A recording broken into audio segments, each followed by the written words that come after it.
23 वित्त आयोग finance commission.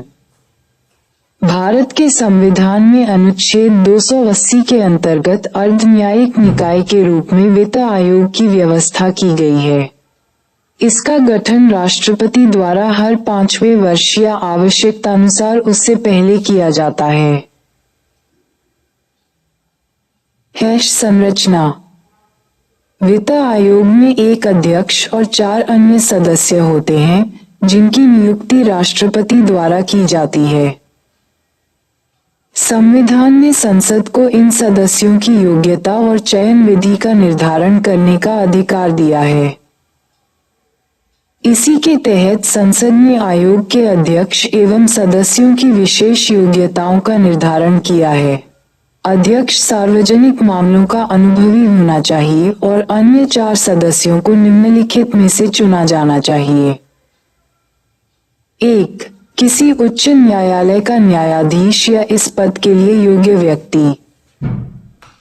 2. ऐसा व्यक्ति जिसे भारत के लेखा एवं वित्त मामलों का विशेष ज्ञान हो।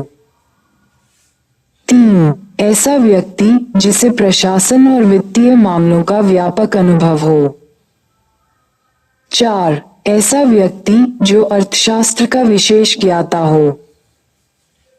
कार्य। वित्त आयोग भारत के राष्ट्रपति को निम्नांकित मामलों पर सिफारिशें करता है। 1. संघ और राज्यों के बीच करों के शुद्ध आगमों का वितरण और राज्यों के बीच ऐसे आगमों का आवंटन। 2. भारत की संचित निधि में से राज्यों के राजस्व में सहायता अनुदान को शासित करने वाले सिद्धांत। 3. राज्य वित्त आयोग द्वारा की गई सिफारिशों के आधार पर राज्य में नगरपालिकाओं और पंचायतों के संसाधनों की अनुपूर्ति के लिए राज्य की संचित निधि के संवर्धन के लिए आवश्यक उपाय।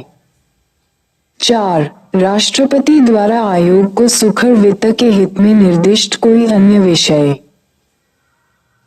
सलाहकारी भूमिका। ये स्पष्ट करना आवश्यक होगा कि वित्त आयोग की सिफारिशों को प्रकृति सलाहकारी होती है और इनको मानने के लिए सरकार बाध्य नहीं होती। महत्वपूर्ण अनुच्छेद। वित्त आयोग आर्टिकल 280, वित्त आयोग की अनुशंसाएं आर्टिकल 281।